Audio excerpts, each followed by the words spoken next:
think we're just about ready to get started.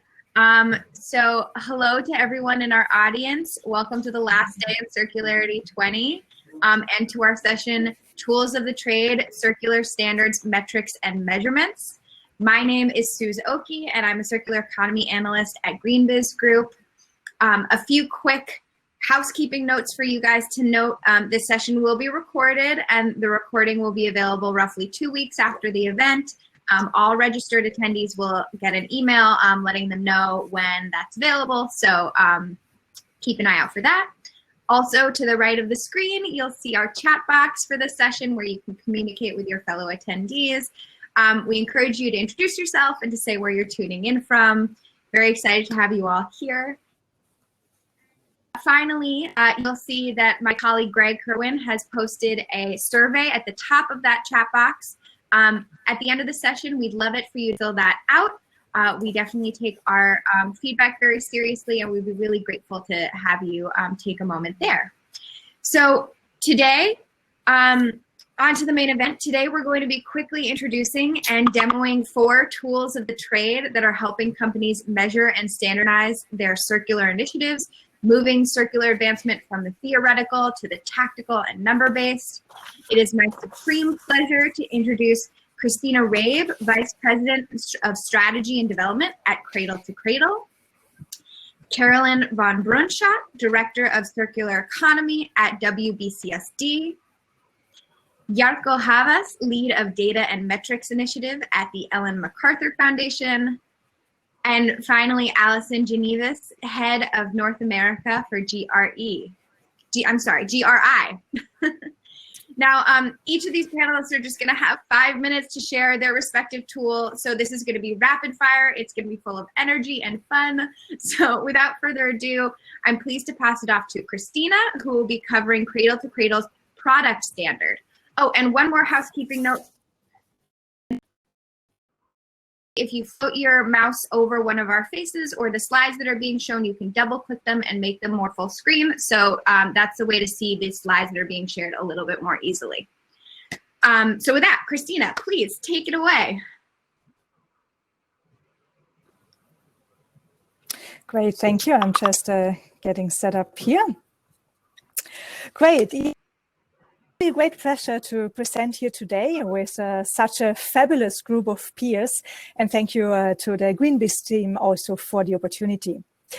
The Cradle to Cradle Products Innovation Institute, we are an independent global non-profit organization with a vision of a world where safe materials and products are designed and manufactured in a prosperous circular economy to maximize health and well-being for people and the planet. We make this vision a reality by providing a comprehensive framework that offers a global definition for safe, circular, and responsibly made products. The underlying standard, Cradle to Cradle Certified, is a science-based and multi-attribute standard with 5 categories that are intrinsically linked, and they are a measure for an innovative product made with the circular economy in mind. In the context of our work, circularity starts really with the material health category, selecting safe materials to protect human health and the environment, and also to ensure a high quality of materials available for future use and cycling. The other 3 categories of the standard relate to responsible supply chains and business practices. The 5 categories are underpinned by qualitative and quantitative requirements and translate activities on company and supply chain level into a product level metrics. To provide you with an example, I'm diving a little bit deeper into our product circularity category of the standard. And the data requirements we, for example, have there relate to circular sourcing. That is all about using cycled and responsibly sourced renewable content. The second pillar here relates to circular design. That's all related about designing the product for the next use in mind with materials that are compatible with their intended cycling pathways or designed for disassembly, for example. And the third pillar here is circular systems. This is for us about making information available to facilitate cycling, preparing for cycling, and investing in related programs and partnership. And in this category here, we also require a public circularity data report where you see a snapshot here on the right-hand side of the screen. At the heart of our standard lies the concept of continuous and measurable improvements along the performance level of bronze, silver, gold, and platinum. And what is very important here, that Cradle to Cradle certified includes a third-party verified assessment along the entire standard metrics. We are currently also working on impact assessment and a reporting framework for the entire standard to complement the metrics that we currently have in place. Realizing synergies with other circularity metrics is very important for us at the Cradle to Cradle Products Innovation Institute, in particular for ensuring an accelerated and even more impactful industry transformation. Alignment has been assured between our requirements and the circular transition indicators of the World Business Council for Sustainable Development. And we are also informing the CIRCULATICS version 2.0 of the Ellen MacArthur Foundation. And you will, of course, hear from these peers following my presentation. And GRI criteria have also been considered in a Cradle-to-Cradle certified version where it was feasible for the 5 categories. So I do want to stress that this collaboration between the existing circularity frameworks is really something that is very important for the industry. And of course, all these frameworks nicely realize synergies and also build on each other. More information can be found on our website, or you can also email us at any time. And I wish that I hope I have kept my 5 minutes and would like to thank you very much for the attention. You nailed it, Christina. 4 minutes, bravo. Fabulous. I knew you would be stopping your time.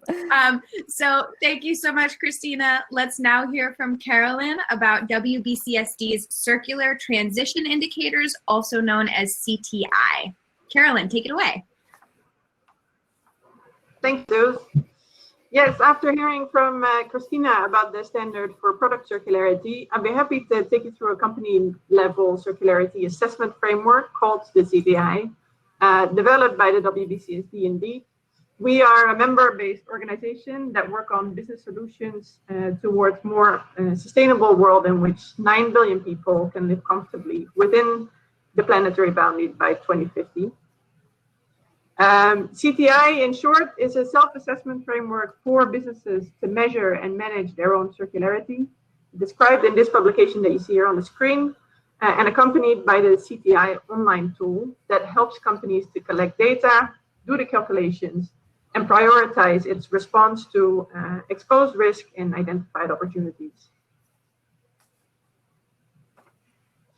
So just to tell you a little bit about the context in which the CTI was developed, about 2 years ago, companies in our circular economy working group had started asking themselves, in a world that is 9% circular, what does that exactly mean for our organization? How circular are we? How circular should we be? And how do we measure progress along the way? So they set out to develop this framework with an advisory group of 8 influential organizations in the circular economy. And you'll recognize there the panel members here as well, with the objective to provide insight in circular performance on a company level, driving the circular transition through the adoption of circular business models that improve company longevity and resilience. So the key principles of the methodology from the start of the development was that it would be simple, that it would be consistent, so universal for all companies, regardless of size, industry, or value chain position, that it would be complete, complementary to existing sustainability metrics and frameworks, and that it would be neutral in the sense that it would be objective, quantitative, and based on demonstrable data. So looking at what is in full control of a company, CTI focuses on materials that flow within a company's boundary. And it can be used for circular performance assessment at different levels. So company level, but also a business unit level or product line level. The result is expressed in a percentage for circular inflow and circular outflow, directly representing the balance between the circular and the linear material flows. And circularity is determined by analysis at 3 key intervention points. So it looks, first of all, at circular inflow, how much of the company's sourced material is circular. Secondly, it looks at each flow's recovery potential at the point of its design. So does the company design its product so that technically they can be repaired, refurbished, or recycled? And lastly, it looks at the point when materials leave the company boundary. So to what extent does the company use its business models or work with its value chain partners to ensure that materials and products in actual effect do get reintroduced into the economy after their initial end of life? So that's how a company's ability to close the loop of materials is evaluated.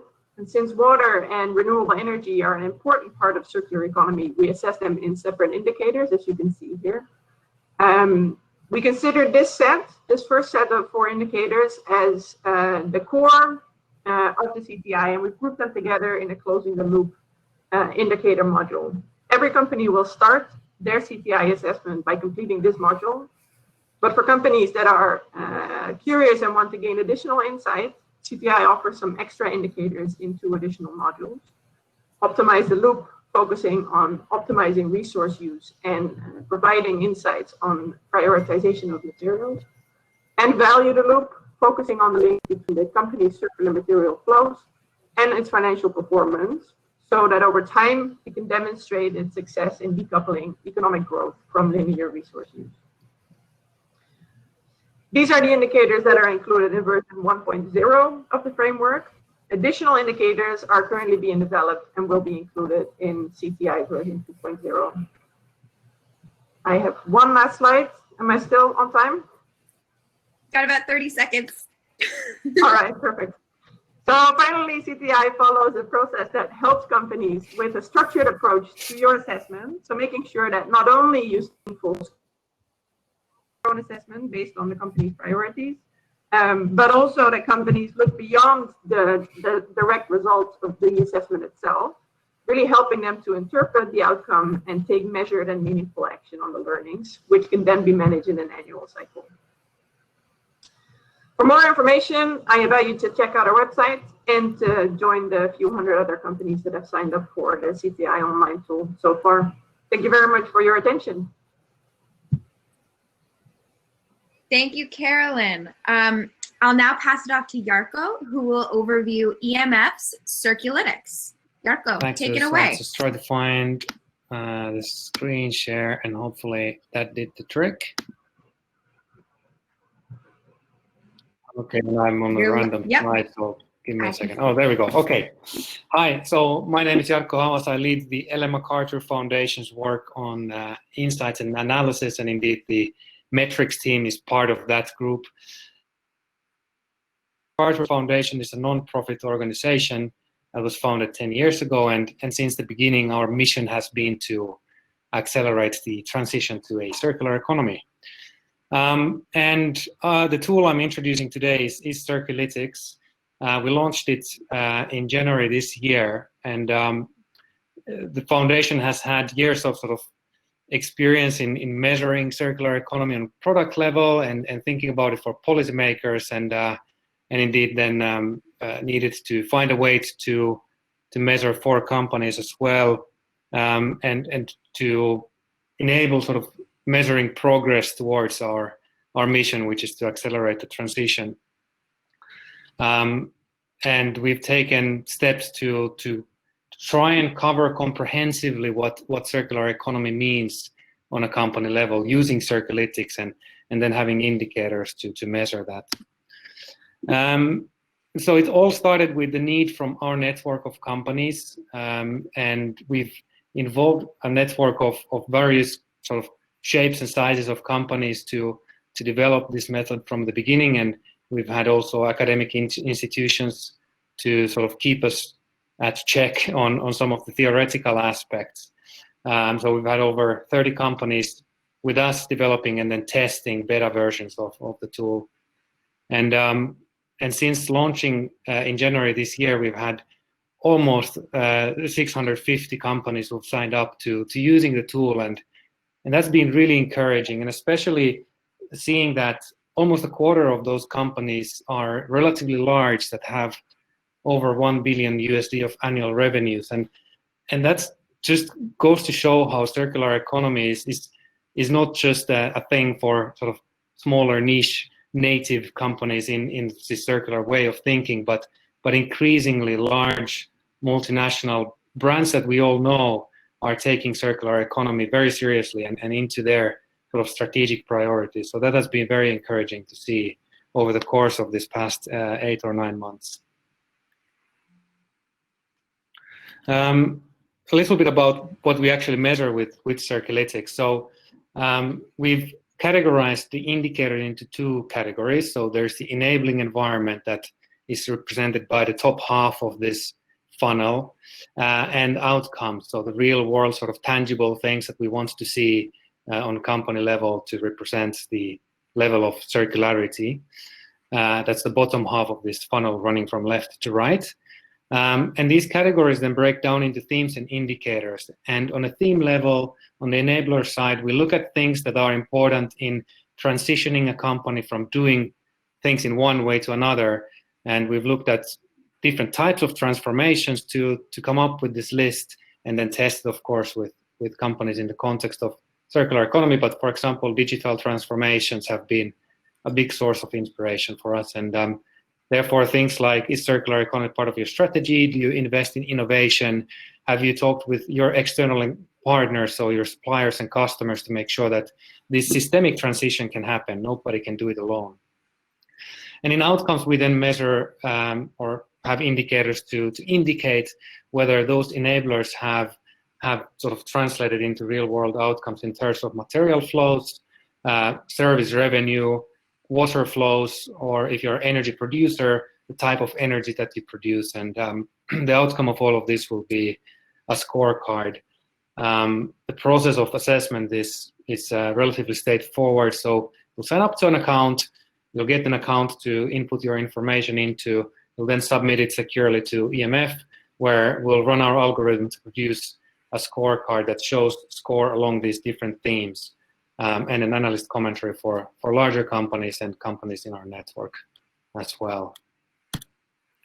In the first 8 months, we've seen companies getting all kinds of values from doing this assessment, and some highlights are, being able to set internal targets in terms of your own circular economy, talking about your score and talking about the things that you've done in your transition with your business partners, or finding internal buy-in from your company's decision makers, are some of the things that seem to be recurring themes.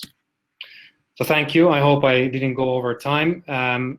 Feel free to email us at circulytics@emf.org for any questions, and you can find more on our website at circulytics.com as well. Awesome. Thank you, Jarkko. And to close us out, let's hear from Alyson on GRI's waste standard. Alyson, Hi. take it away. Thank you very much for having me.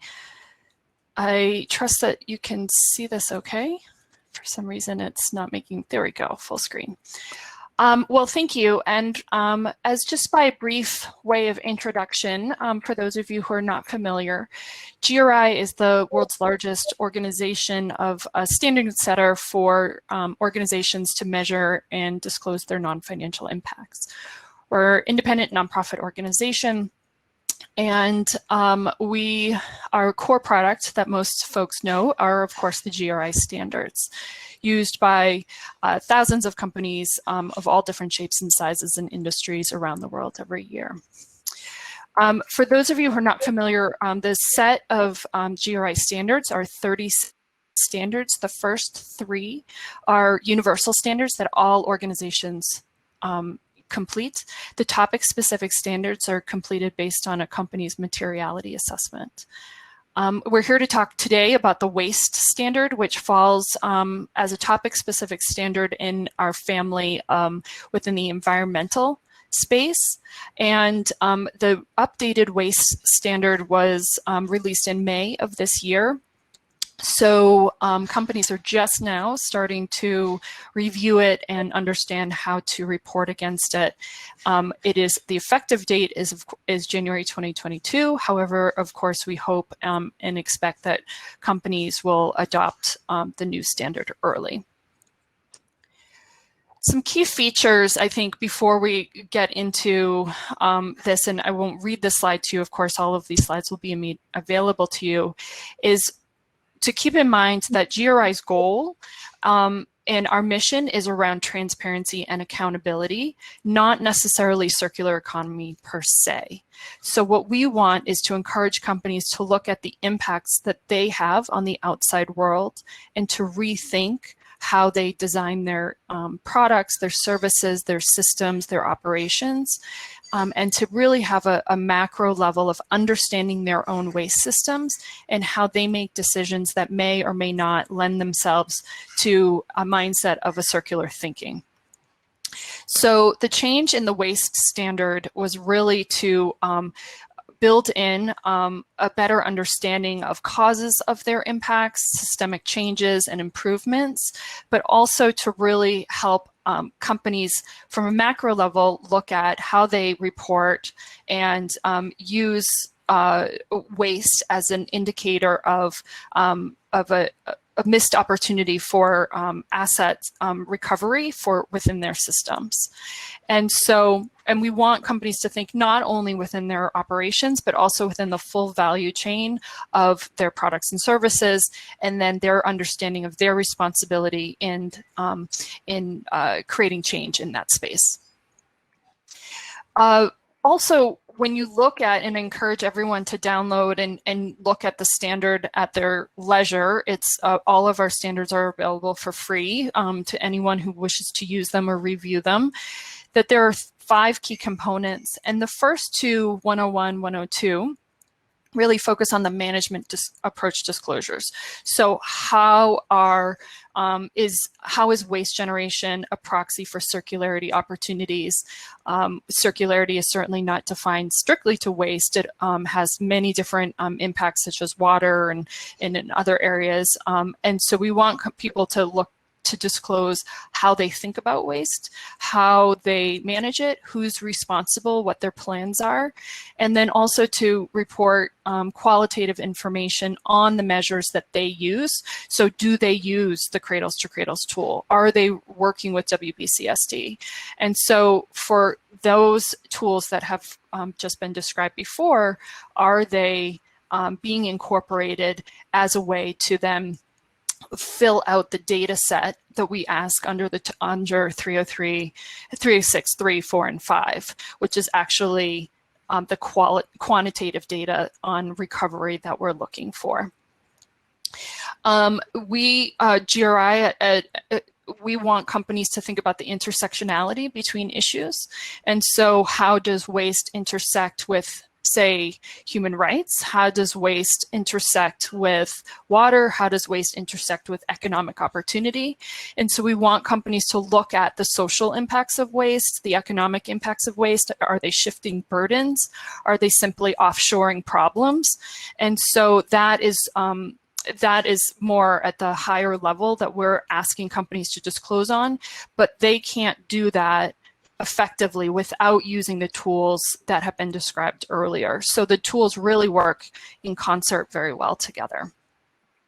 So just for instance, on this slide, I won't go through all of them if certainly we don't have time, but you can see a tool here to help visualize how materials move through the organization's value chain and where it becomes waste and how organizations manage this waste and their impacts.